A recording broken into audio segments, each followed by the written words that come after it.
Chris Sims, you know him? Sure. He's with NBC Sports now. He says he has an idea how to keep Tom Brady in New England. Let's hear it. Well, he thinks the answer is Odell Beckham Jr. He says, Odell is my first pick to keep Brady there. I don't think this is actually realistic because I think Cleveland is going to hang on to Odell Beckham. But I think that New England probably needs to call Cleveland to see what it would take to get him. That would be a move where Brady could go, see you later, San Francisco, see you, Tennessee Titans. I'm staying in New England. I'm going to win my 7th Super Bowl ring. Anything to that? I don't think so. What would the Patriots give the Browns? First-round pick? Would you get a first-round pick from the Browns? Had a trade pick 17, 95, and Jabril Peppers to get Beckham for 1 year. I think the Browns should hang on to Beckham. And that trade wasn't a one-year deal. That's the length of the contract trade. They needed him to pay off on the length of the contract, not just first year. Exactly. And I want to see what he can do with Kevin Stefanski, and I hope to see a rejuvenated, more determined Baker Mayfield this year. Okay, so if you've got Baker Mayfield as your quarterback, and you've got Odell Beckham Jr., and you've got Jarvis Landry as your wide receivers, assuming they're healthy, which is a tough assumption, by the way. It is. And then you have the running back of Chubb and Hunt and those guys. What if you're Stefanski? You come in and look at this. You watch every tape of every game. What do? Do you make it a passing team, or do you make it a running team, or a little of each?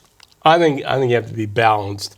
And he had Dalvin Cook up there in Minnesota, and Kirk Cousins had a very good year in 2019. So I think he could do a lot with these weapons that we thought we were going to see in 2019, but never did. Never did. So for a variety of reasons. Yeah, for a variety of reasons. And, it's so easy to put all the blame on freddie-kitchens, which I still don't think is fair. I think that with this new leadership, that we're going to at least see some of Odell Beckham in this off-season program. I hope he shows up. And I think that Baker Mayfield will be more dedicated than he was last year. It just never worked last year from the very beginning.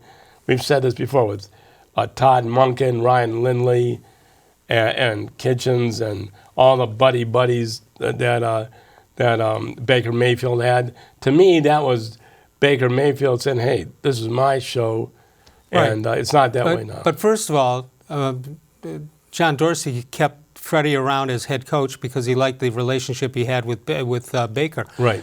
But you can't, if you're the head coach, you can't be a friend. You got to be the head coach. Right. And I'm not really sure how much freddie-kitchens was as the season especially progressed, how much he really was Baker's buddy. And maybe Baker thought... Because he couldn't get him on the right page? And maybe Baker Mayfield thought, hey, what happened to last year? Yeah. And I think maybe that was part of the reason it didn't work. And so now Kevin Stefanski comes in, and clearly he is not buddy-buddy. Right. And I say that in a good way, which obviously doesn't mean he doesn't like him. Right.